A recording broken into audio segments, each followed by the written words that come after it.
Oh, they're still going to commit on towards that Novaria roam this time. Yeah, you need to commit to your, decisions, Gani. You said that's going to be Novaria Rome, and it is Novaria Rome. It's a possibility in that first phase, but now they committed on towards that roam. It's looking shaky for the composition here. I might have to go so now towards Blacklisk this side. panel has commitment issues, right? I have issues with committing to Auras for my prediction, and now Gani has a prediction commitment issue too. We'll see. I wonder if Leo, as well as Gideon, has, commitment issues. Let's throw it to them. Let's go! Renmar on the panel was outnumbered, but now the Hitman and Blacklisk are gonna get really in there. Oh, well, we're on. All right, what's up? Guys, this is going to be an exciting game here. Our predictions, we're leaning more towards Blacklist, but Aura Fire has been on the up and up, and that's why we think they're going to take at least one of these games. We haven't seen this lineup perform just yet from the side of Blacklist International, but we know there is natural chemistry. All right, as much as we love to stan the MV3 and the gang, we got to call it down the middle, right? We got to be as objective as we need to be. So despite everything that's happened here, the draft swinging the way that it has, I gotta say, even if the Kufra, the pocket Kufra from High did not come through, I like to say this is a solid draft. It's a pretty decent draft. I think it's a pretty decent draft. It's a roaming Novaria. It is a roaming Novaria, right? And again, we've definitely had our moments where it's like, is it necessary? Is it good? And then MSC happens and it's like, it could be good. It could be even better. Because again, when we were looking at international tournaments, we were thinking that like this is only going to be the worst and it only gets better from here on out. So I'm expecting a certain level of polish from Aura Fire. Yep, and in comparison, Blacks International are rocking ye old faithful, ye old reliable, especially with that switch up, right? Lord Hades coming back home, also known as Jana Cutie, also known as Mark Lazaro, picks up an assassin hero, of course, and then plants the Fredrin in the hands of Agent Zero. I actually think that there may be a lack of damage. I feel like they're, unless Hades just snowballs out of control, then they might run into a brick wall, because that is an old sickness or an old syndrome of Blacklist International in whatever configuration they may have always has. Now, as compared to how fast Aura might go, let's see how quickly they can burn up. That's a quick purple take by Hades, and yeah, no, he's even behind the Lancelot. Maybe a second or two behind. This is what we want to see, these early rotations, and even Edward decided, to shove himself right up to the side of the map after pushing the EXP lane as expected, but they're completely giving up this Lethal Wanderer. They don't care about it, because at the end of the day, it's about the snowball and how they set up for it. Yep, Blacklist sitting with about 100, 200 gold ahead here in a minute's time. A turtle coming up soon. This is a lineup or a matchup we haven't seen in quite a while. The Fredrin and the Lapu-Lapu. And then up top, it's, of course, the Filipino sniper going up against Kabuki on this Claude. Interesting to note, Kabuki, throughout his career, has played in the XP lane as well, played a little bit in the jungle. So, yeah, you can expect that he understands these matchups. Now, Hades, spotted by Van. Astral Meteor shot out by High. Oh, wait. Hitman looking for one. Interesting to note, what happens when Renegade and Hades find High? It's not going to be easy, right? Because usually in these matchups, you're really afraid as an overall Enchanter-style mage, and arguably even just regular mages don't like to deal with Chote. The single lockdown is always good, but the fact that you don't have as much gold as you usually do in the mid lane makes you very susceptible. You don't have the base stats. Let's see how they play out this situation, right? Again, mages down by the EXP, looking to hit level 4 right now as Van and Edward will go head-to-head for now. Hades, he's going to come in a little bit later, but now 4 members covering this turtle. Edward almost getting it, but it's going to go over to Van. Retribution just that much more important. The whole time, Hades on the top side of the map. That's right. That's a call that Blacklist International made. And this is coming from a team that was coached by Coach Bonchan, is currently being coached by Coach Bonchan, who was very vocal about turtle trading throughout even MSC. So now his wisdom says, you give up the turtle, they're not going to be able to use it, you take their orange, and then you continue with your rotations. If I remember correctly, it was Coach Bonchan who quoted, it was in Tagalog, so I'm not 100% sure about this. You can confirm, double check and confirm for me. he said it was a side quest more than it was a main objective. That's right. No, he calibrated what teams made up or their mindset for what the turtle really means. And now here's a kick by the Hitman. The Hitman already finds one with Way of the Dragon. Renegade is able to get back out, but Reza quickly steals and goes for the real-world manipulation of his own. Renegade is low, and finally we see Van finding the first kill of the game. No casualties on the side of Aura Fire. I hate to say it, but I called it. Lack of damage. Hades was overloaded. There were just way too many members of Aura Fire there, and what? You can call it target acquisition, you could call it just sheer mechanics. Just the rules of the game going against Blacklisk International here. Homie's rocking Master Assassin. He wants isolated members, but there were way too many Aura fam dudes there, and it just didn't lead to much. Another go. Yep, onto Kabuki already with a cutthroat. Hades, he's very close to getting it, but Renegade on the opposite side by Tribrush already finds an opportunity as Oheb should be able to clean this up against Van, but no, Van, one more auto attack, able to puncture backwards and knock him out. Hi, gonna stop Renegade, but that's a 1-for-0 trade in favor of Aura Fire again. Again, deja vu. Same situation as mid, right? Just the mechanics, and now maybe introduce a little bit of timing. It looks like Oheb did not calculate for what if. What if Van played with the perfect iframes and he found it, which buys Aura Fire here a 15K, approaching 2K gold lead at 4 minutes, and just the same as the first turtle, it's Aura Fire first on the scene. Yeah, I mean, they got the information with the Novari. They already used the Astral Echoes. They knew for a fact that Haji was going to go for a recall. They know at the very least that Hades is going to be on the purple side. Not even a contestation as Palevi is able to just mark Hades. They've had all the decisions made for them.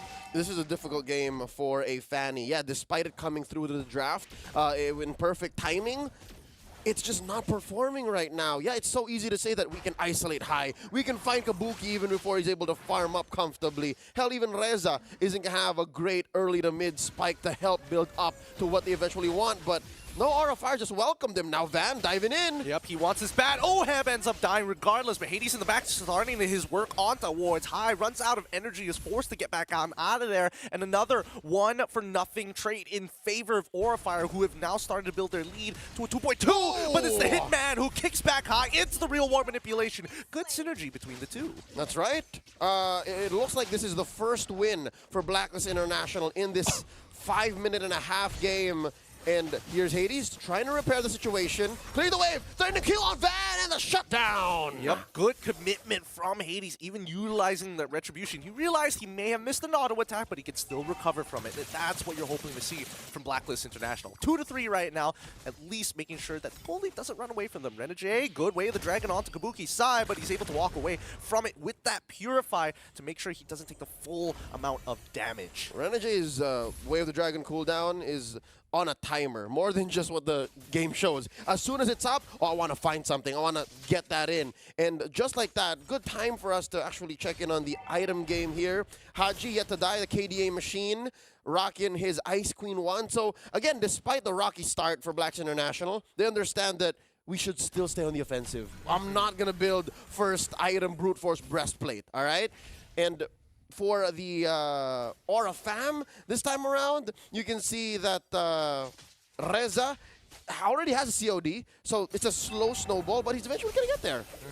Levy, Bravest Fire to get back on out of there. He knows he has some artillery fire from high, and now that it's done, RWM also going to come out as well. Big ultimates, especially since on the top side of the map, we're seeing that the turtle is already getting chunked down with Blacklisk. Again, not even trying to make the attempt just yet. Wait. They do get a reset on that top side. Yep, it's a cleared wave, and I'm feeling a lot of pressure on Edward's shoulders, man. Agent Zero is anchoring on through. There's Reza, waiting up. Nope, not gonna happen. Yeah, Astral Echo from high, spotted what they needed to do. Yeah, no, again, wherever Edward is, I think that's where Blacklisk has to say, you know what, we don't have to worry about that. He is going to be a absolute rock, an anchor, in a matter of fact. Hades trying to take as many camps, but again, Van is just not letting him play the game. Yep. Looking at what Van has gone through in the early game, now going into the mid-game power spike.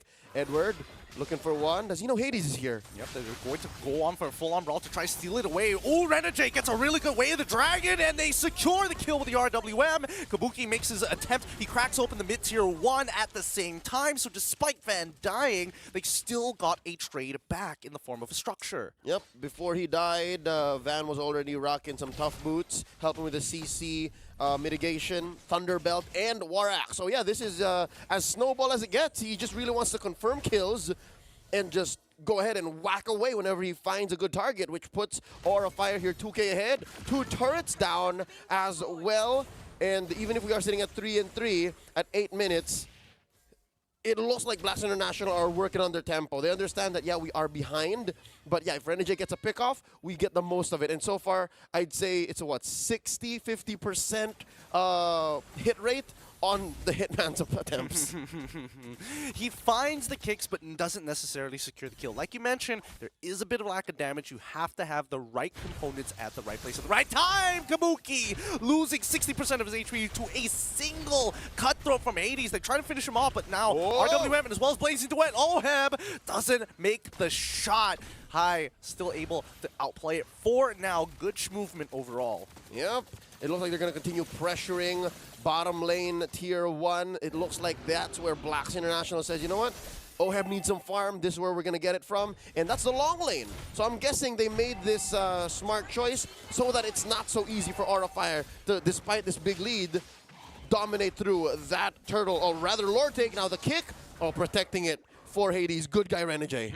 Good guy Renegade, round 2 by the purple buff, and I think that's totally fine for Van. They know for a fact that Aji doesn't have the real world manipulation. They don't have Cho's Way of the Dragon as well. This should be an easy take for Aura Fire unless Blacklist International is able to find a different angle here. It's getting low, 20% already down. Blazing Duet's already out. Hades, he finds the opportunity, doesn't get the steal, has to back away, and even Edward cannot maintain this sort of pressure. Oh, man. You know what? We mentioned it earlier before the game even started, right? Blacklist may have some built-in chemistry already. Something to note. Edward coming in here, this is not the usual. We were expecting Dominic, who helped them run through MDL. Hades just came back from Indonesia. He's on loan from Geek Slate. So, yeah, despite them being friends for a while, this is still a relatively new lineup. And I think that's what we're seeing here. That's why Blacks are down. They're behind 3K here. I'm feeling like it's a trend, to be fair. Every time we see a team and we have a certain expectation of them, the moment they start changing their lineup ever so slightly, I mean, Aura Fire being the exception, they changed it like way beforehand, before they even got to this stage of the game. But Blacklist International, we were hoping for more, and right now, we're not just seeing it just yet. I don't know. I think Blacks International have to repair the situation. They have to polish what is there already in a matter of minutes, right? Especially since Lord is marching down through top lane. I can expect this to go down. This is going to be a major objective taken away by Aura Fire. Oh, fight when it happened. Yep, they get the kick onto Levy, but that's really not the target. You can see the damage isn't there, and he's not even in the bravest fighter form just yet. They slow push on the top side. Hopefully, if they can get an inhibitor, that'd be incredible for the side of Aura Fire with a consistent pushing lane, but Edward's going to say no, and Aura Fire has to back off. Yep, it's at this point that wait. Oh, that's a fight that Haji thought they could pick off, but maybe not. Blast International going to go on straight into split push mode. They're going to try to open up the map, and not only is it Edward who's going to be the anchor, but even Hades is going to start cutting waves and making sure that there is some way for Oheb to get some waves in and maybe share a bit of the jungle. Oh, Hades hops right over the wall with the cutthroat, instantly pulling him off. He was also throwing his cables backwards just to look that much cooler. Woo, what a move. So signs of Aura Fire being a little too lax maybe. They have won a majority of their engagements in the early to mid game, but now you have to always respect the fact that Hades, who's now currently rocking a Blade of Hephaestus and Malefic Roar, will most likely still melt most of Aura Fire, given that they only really have one solid bit of peel. It's just Palevi on the Lapu. Yep, that's as good as it gets, other than the RWM. But we need to talk about Reza right now, because he has just been a silent killer, making sure that he's stealing the RWM to trade back against Blacklist. And here we go, third round of that purple buff. Good third hit of Jikundo, but now Kabuki's in that back line already with the Blazing Duet. Edward is low, and Palevi is able to tank that damage, looking for the kill. Edward able to flicker out of there. Renegade had already lost his life, but that means a good amount of battle spells have been burnt. Flicker from Reza, Purified coming in for Kabuki. Aura of Fire just barreling on through, using that 4K gold lead, showing Blacks International that, yeah, you may have caught us off, maybe 1, 2 apiece, but no, if there's a majority of us here, your Master Assassin does nothing, and that you are still outgone. Hades making the most of that long lane away from Aura Fire's free Lord here. It's now Luminous. So yeah, this is where we can start to expect, if Aura Fire does go through with it, maybe a penetration, maybe a push up top once more. Yeah, you mentioned it, you called it. They are going to go into split push mode. But at the same time, Aura Fire, with the lead that they have, even high, is quite the threat to Oheb. He's got a lot of skill shots to dodge. And even worse yet, he has to deal with someone who has iframes and can easily access the backline. Once again, Van, again, you can tell, just the level difference alone is making it tough for Hades. Yep, that's 15 to 14. Again, sometimes that 1 level gold lead just makes a difference between retributions. Hades is lucky that he's able to taste a little bit of his purple buff as compared to some choke-style gameplay, some choke-style moments in the late. Now, they're going to try to melt the Lord. This is something that at least Blacklist can rely on, their high ground defense. But this is when Aura Fire gets the green light. You know what? Hades has been tasting purple a little too much. Let's take this away. Yeah, they should have no chance of taking it.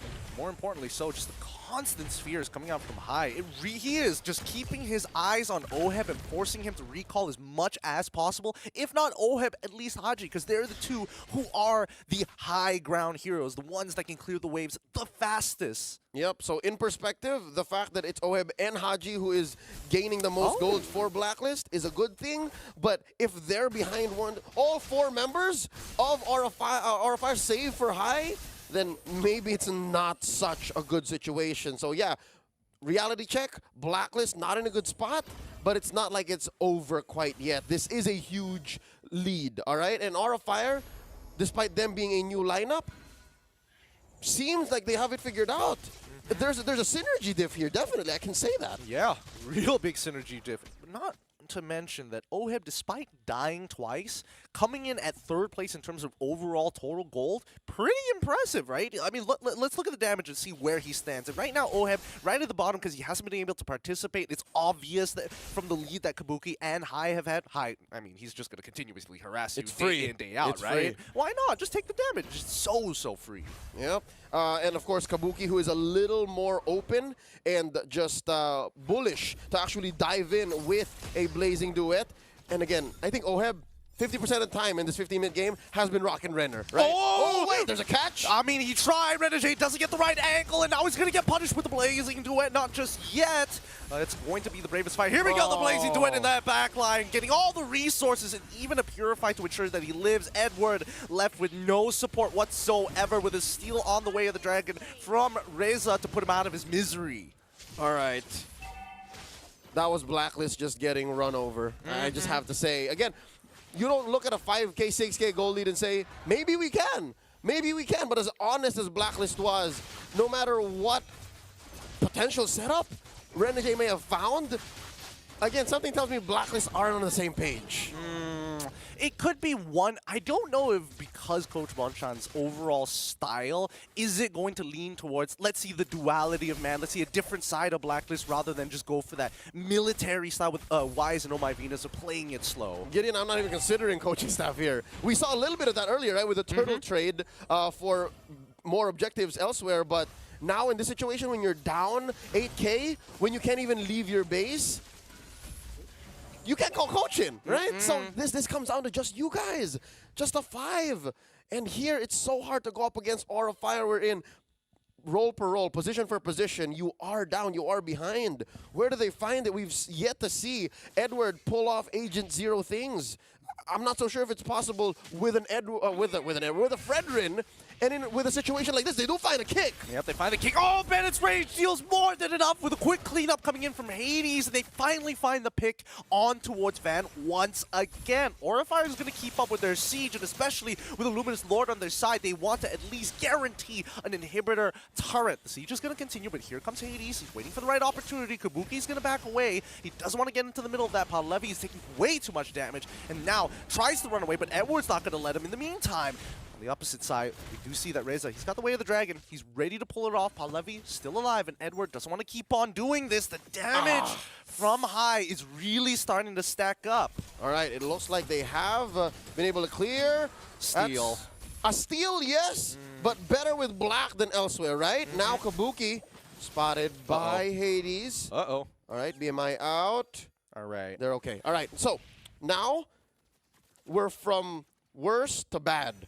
All right, so Blacklisk have recovered quite a bit, but it's still not a good spot to be in. They can still build back up, and if there's any hope to hold out for, right?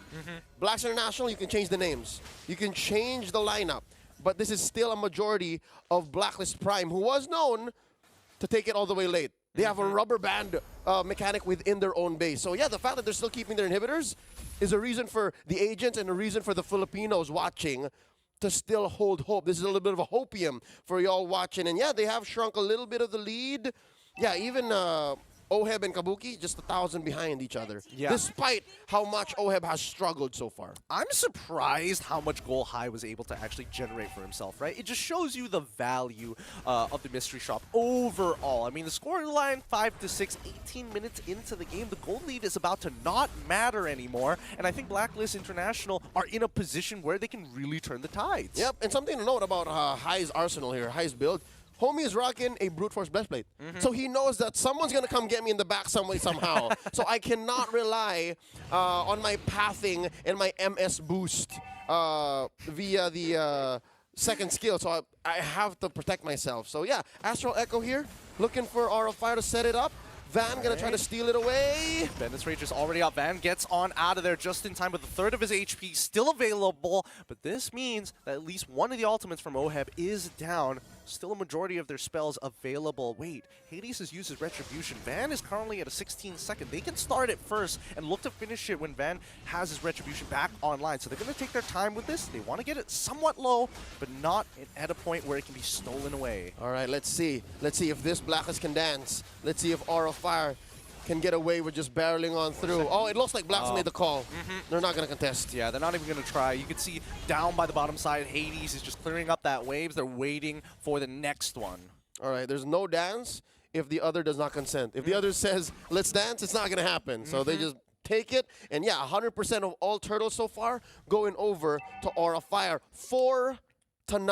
I'm afraid to say it, Gideon. I'm afraid to say it. Don't. I would suggest don't, because this is a best of 3. All right, they still haven't. Not yet. Okay, you know where I'm going with this. I know where you're going with this, and brother. folks watching, y'all know as well, it's the Aura fam. But right now, big Lord, Evolved Lord marching on through. Palevi jumps in. Makes the attempt with Raven's Warrior, gets the RWM out of Haji, which is great. Now Oheb is trying his best to clear this wave, but this gives an opportunity for Aura Fire to get right on in. Big ultimates are down, 2 battle spells as well. Edward is taking way too much damage, ends up dying, and Renegade the next to fall. His immortality is going to keep it alive, but it allows Kabuki to get into the middle of the fight. Does he have his Purify? Yes, he does. Already used the wand as well. He's going to die on over. Gives the kill to Haji. They've done what they can, and now they're on the run. Reza, good kick on towards the right targets. That's going to be Hades down. And they are struggling to stay in this. Oheb and Haji, the only ones left. They're going to clear this wave. Oheb's very low. Can Van take him? Yes, he does. It's just the KDA machine left. I mean, Haji, he's running out of mana. He has to go and at least touch the fountain. Van, he's got more than enough damage, but no minions to work with. The rest of Aura Fire are quickly rushing on over. The closest death timer is Edward, which is 9 seconds. Keep in mind, they need Oheb to guarantee the clear. Haji trying his best with the real one manipulation, focusing on the minions, but the second one is coming, but Haji flickers out just in time. Edward is coming back up, and Aura Fire decide to back away. Woo! Big SpongeBob Meme. Woo! Oh my Blacklist is still in this. I could have sworn when I saw that big fat wave coming through bottom, this is it. But Agent Zero comes back in the nick of time. And not just Aura Fire makes the discipline call and says, you know what? Lord's coming in a minute. We can force another engagement and play this the clean way. Let's see the instant replay of how exactly Aura Fire cleaned out the mid and bottom lane and just forced Blacklist into this tough position. Yeah, it's tough, right? Kabuki goes super deep in this fight. Was it necessary for him to do that? Because I felt like they should let Von be the guy to actually go in deep. I think this is just Aura Fire making the call and saying, you know, we're way ahead. Let's force the issue. And they were so close. If anything, maybe 15, 20% to actually closing that gap and winning. You make a good point. You make a good point. I see where the risk may have paid off. True. But let's not also forget that Von, he's got damage built into him, right? He's got the Endless Battle. He's also got the War Axe as well. El Hybrid. I like that. I like that term. I'm going to steal it for a while. As Lord has spawned, this is where Blacklist needs to make a difference. Yep. You see here the checklist of Lord's Dance. You have to clear the long lane. And then you have to make sure that you're winning that, and then clear mid as well, so it's safer for you to just make rotations elsewhere. And yeah, this is where Edward and Renegade are super important. They're super key. They have to set up the dance so that Hades can just run in. Edward, he's already dashed. Palevi, Oh, this is looking very, very good for Aura Fire right now. Hai is going to take control of that right side, but instantly they try to go in, but it's a quick winter truncheon from Palevi to dodge the damage. And now the back line's going to get taken by Von. He has his immortality, so it's totally fine, but Kabuki has an opportunity. But no, they go back, but no, they also reset the Lord. Guys. All right, now we have a dance. And what's interesting is Hades was very far from the dance floor, the actual dance floor. And what this buys Blacklist is a chance to reset, a chance to go again one more time. Haji still has an RWM, has yet to die, living up to his KDA machine name. And ooh, Aura Fire, they're building back up. Reza still has his IMU, so that's going to be key. Whose ult does he steal? Takes the kick. He takes the kick. This is important because they're trying to keep Hades out of the pit overall. They're getting very, very close here. Renegade in the middle of it. It's Lavari who takes the Lord. Renegade loses immortality, gets the kick with the backline, getting attacked by Reza as he's on top of Oheb. Immortality popped. Edward tries to slow him down. He's dead. Winter Truncheon, fast hands from Reza, still dies regardless to Hades, but they're getting chased down one by one. And Van, he doesn't care about it. Unfortunately for him, Oheb has that Hawk's Claw to keep him alive. Hai, again, not hitting as many spheres as he wants to, but Haji, wow, KDA machine. His flickers have been so very sharp. 2 for 2. Aura Fire still coming on top of this. And just like that, another high ground defense of Blacklist has to somehow squeeze themselves through. This is living on the edge if I've ever seen it, and Astral Echo hits all 3. Yep. You see Palevi, British fighter. He's going to use it very early on, looking for the opportunity. He still has his flicker available. He could look for the stun, and yes, that's exactly what he wants. He gets on top of Oheb, perfectly takes him out. Beautiful play coming in from Palevi, giving his life for hire here. Now it's going to be a 2v2. Nope, make it a 2v1 as Hades going to try his absolute best, but no, it's done for Haji. He has to use the Winter Truncheon, and that's going to conclude this game, falling into the hands of Aura Fire, 14 kills to 9. Quite the marathon we